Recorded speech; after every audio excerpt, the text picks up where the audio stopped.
So there's a number of different ways in which we can talk about this path of practice, this movement towards greater ease and freedom. There's a number of different ways in which we might characterize what it is we're doing here, why we even have a meditation practice to begin with. And one way, we could talk about, not the only way, but one way is this idea of coming home to ourselves, coming home.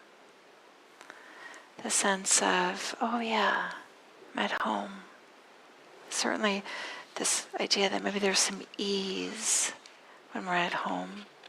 So thinking about home, not literally, but metaphorically, this idea of not only coming home, but also implies that we're not elsewhere. And I'll talk about in a little bit more what that means to be elsewhere. But instead, this sense of, when I think about what it's like to be at home, I'm thinking about, wearing comfy clothes and my bare feet, just wandering around. Maybe I'm looking for my glasses. I'm often taking my glasses off at home, and I'm like, wait, where are my glasses? So, things aren't necessarily quite as in focus, and I don't know, there's a certain amount of ease there. So what does it mean to come home to a place where there's a certain amount of ease and this sense of there's nowhere else to go? There's not this sense that we need to be anywhere else, that that's just where we are and we're happy to be there. Or maybe there's this other way that we can think about coming home, is this idea of we don't have to be anywhere else. We don't have to be anybody else. I know when I was working in corporate America, I wore this was, back some years ago, but I wore very kind of formal clothing. Just kind of buttoned up, definitely more than I am here now. Often wearing suits or, something like this. And I couldn't wait to get home, just take all that off, And for my first meditation retreat, which happened kind of near, well, anyway, I'll just say, so here I am working in corporate America, and my first meditation retreat was a 10-day retreat, and I had forgotten what it's like to spend 10 days just in sweats and t-shirts. It was just quite something, wow. So just this idea of coming home, this sense of sense of ease, maybe a sense of, and not having to be anybody else. I was dressing that way at work because I wanted people, I thought they would respect me, or I don't know exactly what ideas I had, but at least had to look the part, or people see me in a particular way, or something like that. Maybe we would also say that coming home is that we can express ourselves in a way that feels whatever's the easiest for us. Maybe that includes dancing around, singing in the shower, singing in the shower, dancing around, maybe dancing and singing, whatever we're doing. But just this way that we can express what we want. Maybe there's a way and we speak differently at home than we do when we're with others or in our professional roles, or if we have professional roles. But maybe there's something that's really important about this idea of coming home, and that is this idea of safety, of feeling safe. And again, I want to talk about this metaphorically, because I want to acknowledge and recognize that for some people, literally being at home isn't a safe place for them, either emotionally or physically. This is a terrible, awful thing that happens. But is there a way in which we can feel safe, that we can feel like we don't have to be guarded, that we don't have to be bracing ourselves? Because there's something that definitely happens with a meditation practice as the mind and the body start to settle with meditation, either during a particular sit or just as we do more and more meditation, we start to become more and more sensitive to the ways in which we are bracing ourselves or not quite at ease. This way in which we don't feel safe, we don't feel like we can be completely like let go and feel content with what things are. And then what often happens is in an effort to feel more safe, maybe we adopt communication styles or just our way of being in the world where we're going to have this little bit of, we don't want people, keep people at a distance. I'm thinking that's going to help us feel safe. And instead, that just contributes to a sense of isolation and loneliness and just dissatisfaction with our lives. So coming home to ourselves is a way of maybe recognizing the way that we are showing up in the world and saying, is there a way that I can meet myself as I am at this moment?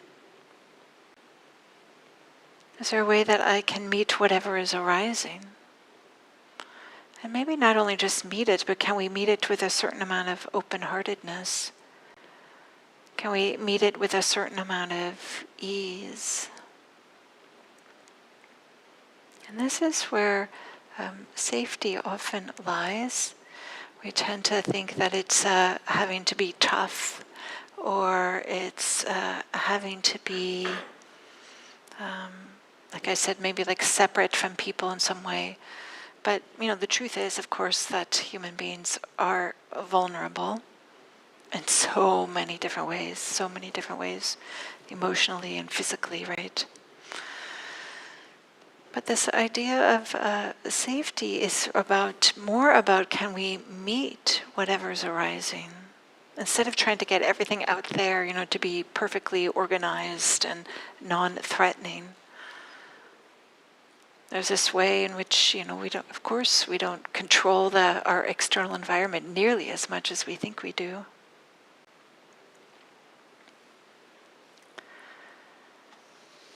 So why is it that if we're not feeling at home, if we're not feeling connected, why is that? Like, why are we, leaving home, so to speak, feeling disconnected? And part of it is just this idea that we have difficulties in life. Maybe we don't feel safe. Maybe we have some fear. Maybe we have some unfinished business of the heart, as Jack Kornfield's expression. We're having some emotional turmoil. We're having some difficulties. Maybe there's some real, legitimate difficulties happening in our life. Terrible diagnosis. Maybe we lost a job that we really liked, or maybe there's some difficulties in our relationships, whatever it might be. What often happens is we have this sense of I have to go figure this out. And often this go figure this out is this sense of going out there and getting something. This way in which we want to, read all those books, and not all of them, but some of them in the bookstore. Remember bookstores? I still love bookstores. I'm one of those people. That self-help section, or all those podcasts, or go talk to this person, that expertise, or this coach, or that mentor, or something like this, which is fantastic to do, right? We don't have to do everything alone. But there's also a mindset that can be about, okay, whatever issue or difficulty that I'm having, I have to go out there somewhere to figure it out. And there's this way, the figuring it out means that the going out there and figuring out, it means we're all in our head, thinking, trying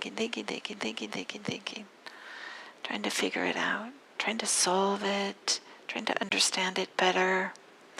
And there's this way that I just kind of like imbue our thinking with this idea that it's going to solve everything, kind of like disconnects us from what we're actually experiencing. From maybe there's some loneliness, for example, this, which can feel like this heaviness sometimes, like in the shoulders, kind of like this, maybe, this not sitting up straight so much, but can feel like this weight on the shoulders or something. Part of the reason why sometimes we don't feel safe is because we're feeling like we have to hide parts of ourselves. And we don't want other people to see certain things about ourselves. So there's a way in which we try not to, let anybody see some of the ways in which we feel vulnerable. But if we can just be with our experience as best we can, whatever it is we're experiencing, then there's a way that it feels like this connection with ourselves, this connection to come home, so to speak, and then we don't feel so vulnerable. It might be uncomfortable, feeling the loneliness, for example, the sadness, the anger, whatever it might be exactly what we don't want to feel, but there's this way in which it's a sense of like arriving again instead of just being in our thoughts. Because there's a way in which being in our thoughts turns out to be a big source of our not feeling like we're at home, feeling disconnected from ourselves, feeling disconnected from others. But this feeling of not being at home is so much about the thoughts that we have about how we should appear or what we should be doing, or, oh, the people down the street are probably doing that, so I have to do something to keep up with them, or, whatever these stories that we have. And to be sure, these stories are subtle. It's not something that's obvious that we're saying to ourselves. There's just this way in which it's influencing the actions we do, and it's influencing our actions, or like the way that we are speaking to ourselves and the way that we're showing up in the world. So there's a way in which not only we might feel like we have to figure things out, or maybe it's even the same, but I'll use different words. We just want to avoid. We just simply want to feel comfortable, so we're going to avoid any of this discomfort. And we've created this society that has endless distractions. Have you noticed?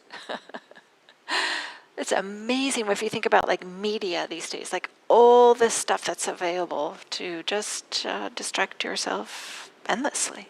If you want, you can do that.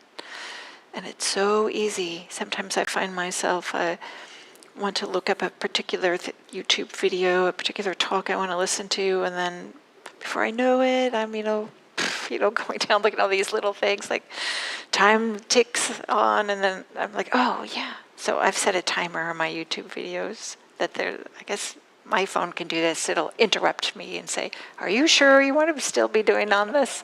It's turned out to be very helpful. Otherwise, I'll watch kitten videos all day or something. Not that there's anything wrong with kitten videos, of course. I happen to be a fan of them, but it's not how I want to spend my life energy, so watching them. But there's this way in which where we don't feel at home, just because we want to avoid the uncomfortableness, or we have this sense that there's like so many to-do lists, like that are, oh, well, I have to do this and take care of that and email this person and do that. There's this way it's, we can just be always busy, busy, busy. And our life just feels like one to-do list after another. Or maybe just one to-do list, one just giant to-do list.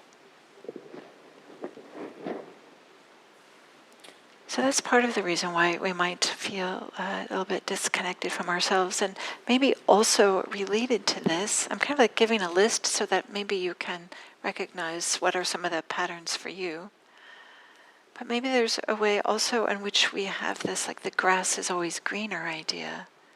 Like we have, oh, the next, best thing is just going to be out there. And so we find ourselves, kind of like ignoring or dismissing like what's actually happening in our lives right now. Meanwhile, our lives are passing us by. We might be thinking like, well, I'll get connected to myself. Maybe we have this sense that we need to attain something or acquire something. As soon as I've paid off the house, got this promotion, my kids have left, or my grandkids are at a different place, or, whatever it might be.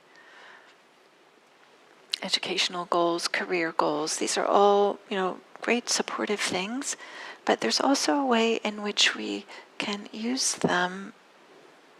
I don't know if we're not doing this intentionally so much, but as a justification for not really being connected to ourselves.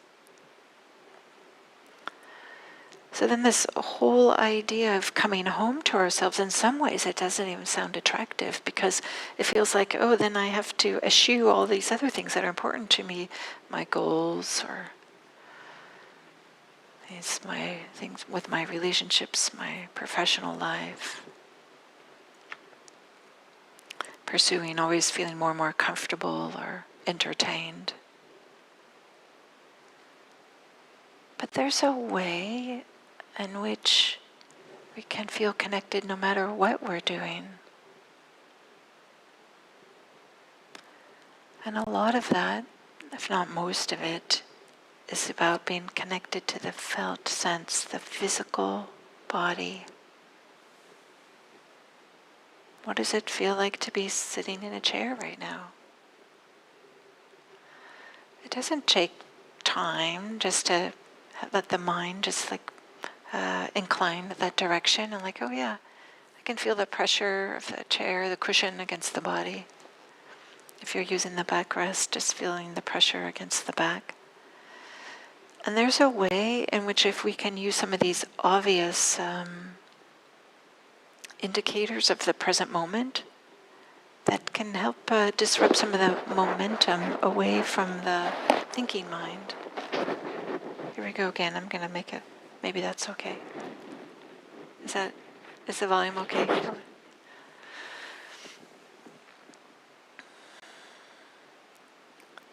We can disrupt the momentum of the thinking mind by connecting into this bodily experience. This is where the home is, actually. We all know this. Our thoughts are always like in the past. I shouldn't say always, but are so often in the past or in the future. That's, not our home so much. The home is, what's being experienced. And with this sense of ease and safety. But I also want to acknowledge that this whole notion that I'm talking about, like coming home, can feel kind of like a letdown. Kind of feel disappointing, like, really? Maybe we started meditating thinking that we're going to have these astral projection. I don't even know what those are, so we're going to have some, wild experience or something like this. And maybe there's this way in which you kind of want to be dismissive of what this ordinary experiences of being at home literally or metaphorically. But the truth is, our life is filled with ordinary things. It's filled with ordinary things. So why not be present for it? And we can find a certain delight in it. Yesterday I asked a friend to help me with change the cabin filter in my car. never having done this. It turned out to be so much fun. I was like so excited, like wow. And partly why I was doing this is because I thought I had mice in my car. Turns out I did. And there's a little mouse nest there on this cabin filter. Come to find out this is a common thing. And if you put it on YouTube, there's all these things. People take out their cabin filter just like I did. I don't know, it just turned out to be like such a fun, delightful, simple, little chore. But it's like, wow, look at this. Okay, I have to come up with, something I'm going to work with here. But it was, like, I don't know, I got to connect with my friend. He felt very happy to be able to help me. He wanted, it was an easy thing for him. And so why not take delight in some of these simple things?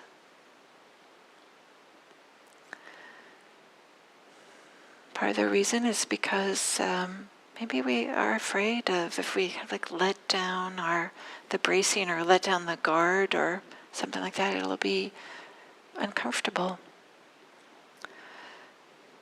It will be uncomfortable. It will be. There's no avoiding it. And the Buddha talked about this, right? He used this word dukkha. There is dukkha. And somehow when we hear this word, we think yeah, that's talking about the big existential angst or really big things. But I like to think about it, there's just this uncomfortableness. And I've discovered that I have so much more capacity than I thought I did to be with discomfort.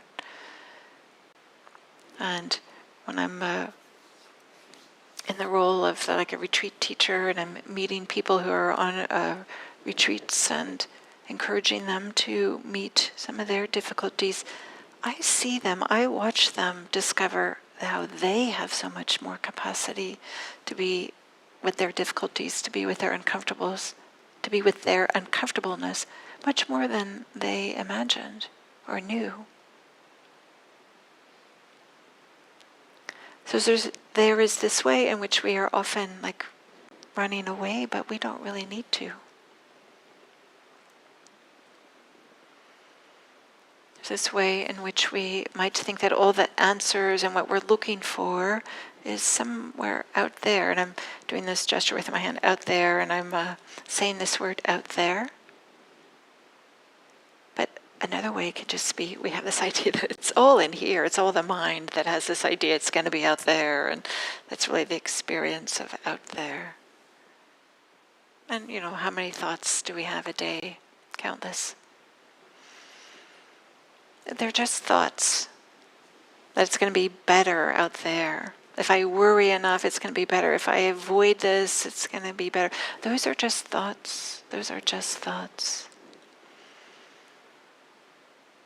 But if we're actually home with this experience, it turns out that there's this richness and this depth, and not only that, there's a sense of being grounded, and a sense of, okay, I can see a way forward from here. Whereas, just thoughts lead to more thoughts, lead to more thoughts, lead to more thoughts, and you can spend your whole life doing nothing but chasing thoughts, thoughts chasing thoughts. But there's a way in which when we're here, there can be a sense of, oh, okay, I'm a little bit grounded. I can see how going this direction is not going to be so helpful, but going this other direction, I think is going to be more helpful. I'm using that word, I think. We have this sense what's going to be more helpful. So and there's this way in which we can meet our experience with warmth and care. And often this warmth and care is coming from our embodied experience. Not from thinking. Don't get me wrong, thinking is important. We need to do it. It helps solve so many problems. I'm a big fan of thinking. And if we have the notion that that's the only way to solve things is we have to non-stop thinking, then our life is filled with this notion that, okay, just in the next moment, I'll figure it out. So the invitation is to come home to ourselves. So this coming home to ourselves, in some ways, this meditation practice is a support for this process. I would say it's a process. I know for me it certainly was a process of like orienting towards ourselves. But not only that, to orient with some warmth and care and compassion. Can we meet our experience with an invitation, a sense of welcoming? Sometimes I talk about this, I have our experience as we see something that's uncomfortable, not what we want. Can we do it in such a way that there's this gesture of opening up, like, come on in, you can join the party being whatever the experience is. Because what we start to notice with meditation practice is how much we are pushing away. I don't want this, I don't want this. I want that other thing over there, I don't want all these things. And our life energy is often spent with this pushing away, saying no to things that are already there being experienced. In some ways that's like denying reality. To be clear, I'm not saying that we should say yes to everything. We do need to say no to some things. We need to have boundaries and to say no. But this coming home to ourselves, this like orienting towards ourselves with warmth and care, bringing some of the heart into it, softening this sense of no.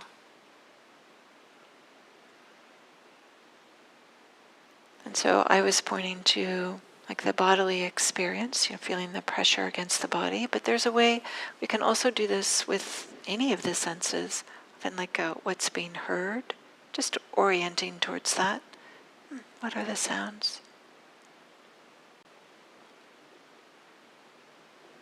Or the visual field, just seeing without having to figure things out or make them different in any kind of way, just a very relaxed seeing without necessarily looking, but just seeing, hearing, not necessarily without listening.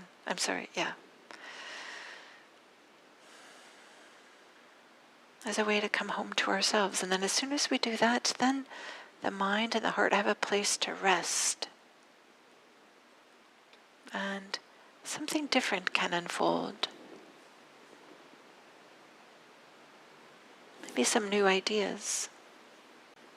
Maybe there's just a sense of catching one's breath, so to speak, a sense of more ease. And that is part of the coming home. So this connecting with ourselves in this warm-hearted way, it's not the same as like judging ourselves and saying, okay, everything's good. It's about just being with what is, putting aside the whole judging. We're just putting aside that whole thing of good and bad. And instead, is there a way that we can meet our experience and more with a sense of, I'm having difficulties right now. What can I do here? How can I respond to my difficulties with kindness? How can I respond to my difficulties with care?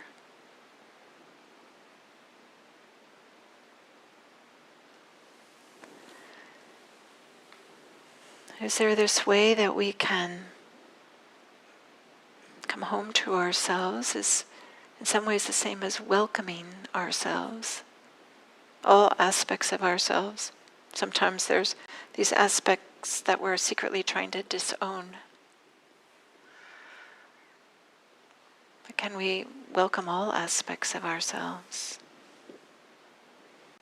And there's this way in which this meditation practice really supports this. when we often have so much pressure to prove ourselves in some kind of way. Some people even feel like they have to prove they're even worthy, to exist, to be here. We have to prove ourselves that we are not suffering, that we're capable, or we have to prove that, I got it together, I'll get it done, whatever needs to be done, or something like that. There's a way in which meditation practice, when we are just sitting, we don't have to prove anything to anybody, but just to sit simply with no one to impress, including ourselves. This meditation practice allows that kind of this movement towards connecting to ourselves with this open-hearted warmth and care. And to be open to whatever is arising. So this idea of coming home to ourselves is a way of connecting with, I would say, the senses, with the body, with hearing and seeing. Recognizing how so often we are separated from our thoughts, that we are lost in our thoughts, separated from our experience, and then just reorient to the senses as a way to come home to ourselves.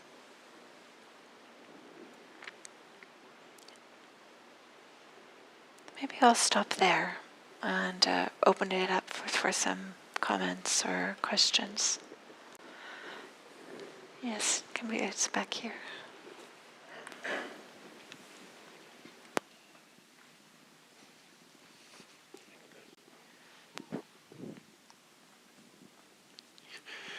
I wonder, it seems like some people in the world, their outer circumstances are so harsh.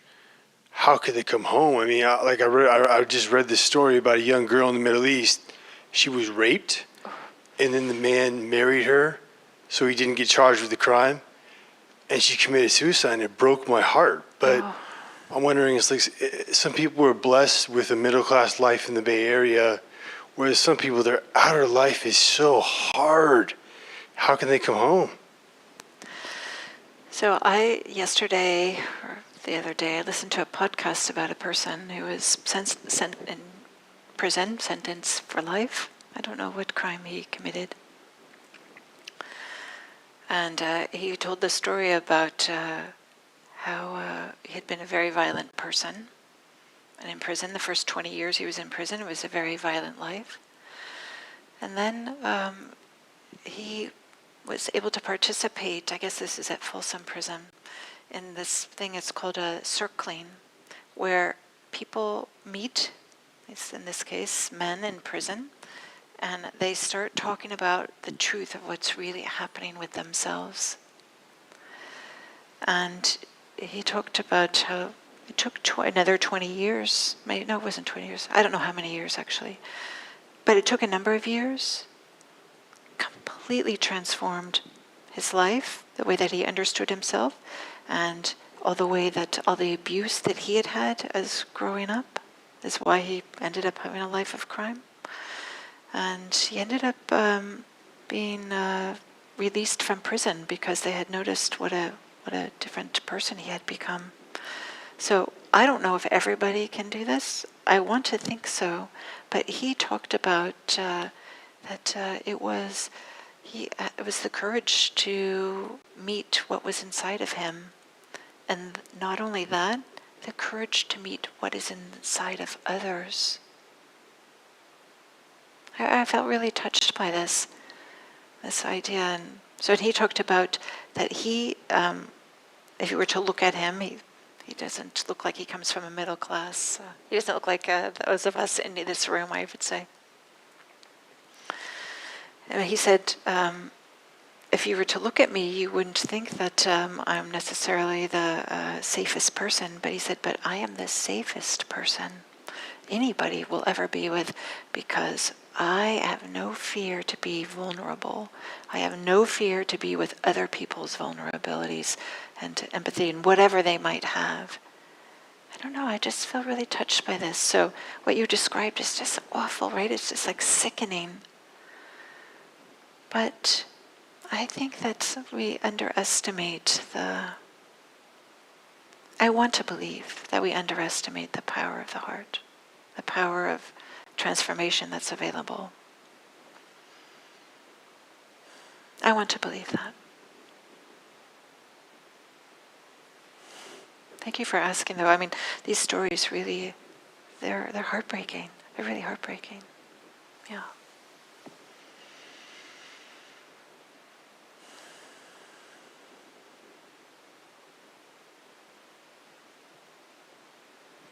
Anybody else have something they'd like to say? I like the feeling of coming home. Do you want to use the microphone here? Oh, that's it. You like the feeling of coming home? Yeah, yeah, yeah, thank you. They may be up here.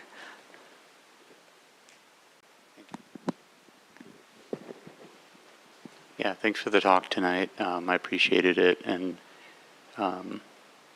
especially so the idea of coming home, and it's really just a comment. I think what I'm taking away from it and what I want to do going forward is catch myself whenever there's the senses. I find myself doing this is there's also thoughts associated with them.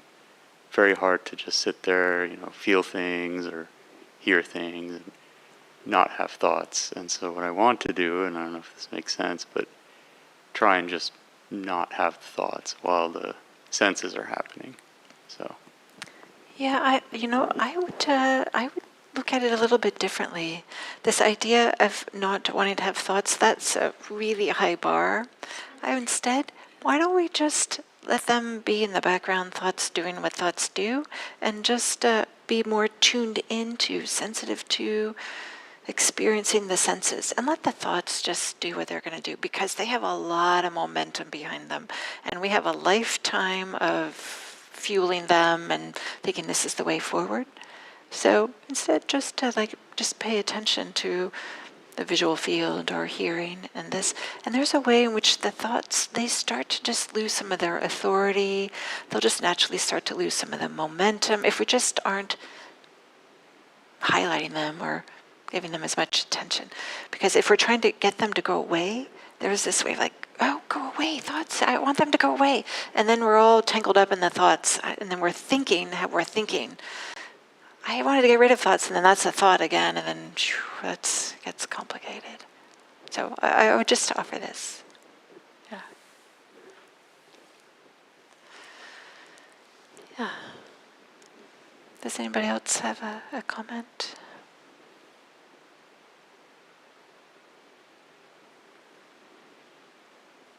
How about Peggy up in the corner up there?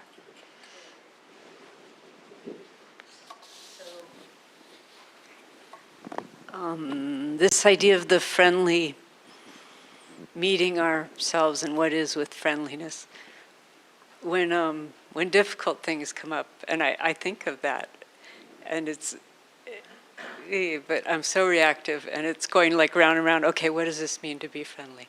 And yeah, so I don't know if you could say anything about that. I try to think how I would meet a friend, and it's just like, oh, but it lasts a while, so it's tricky for me. Yeah. What lasts a while? My reactivity, I guess. I see. Yeah, I see.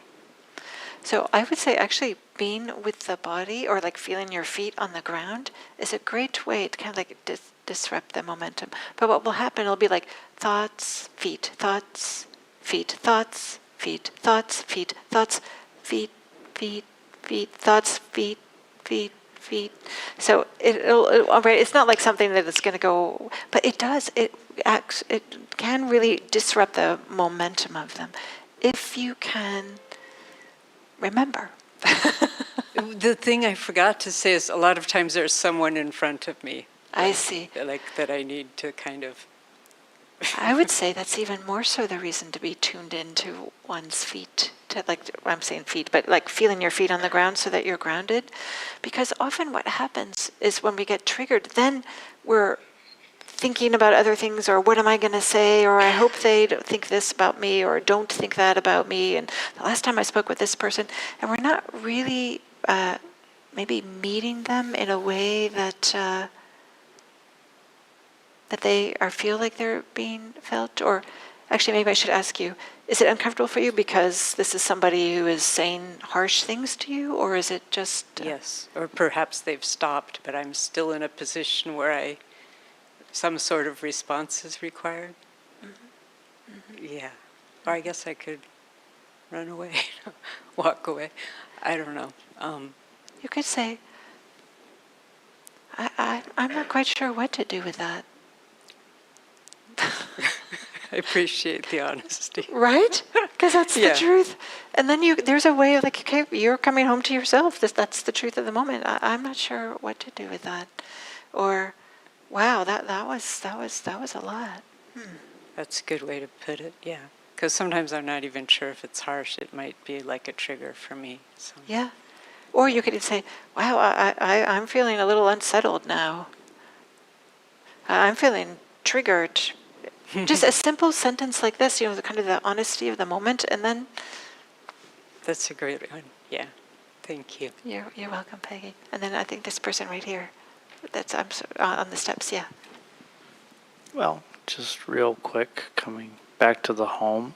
I guess in my case, having a toddler and parenting and the whole jumping up everything day is a different discovery. But then we had this pause. My wife and I decided kid's going to be with the grandparents, and we're going to have 3 days where it will be just the two of us. And all these thoughts are going in our heads for like a couple of weeks, saying, oh, we'll go out for a date, or we'll go to a movie, or we'll do all these other things.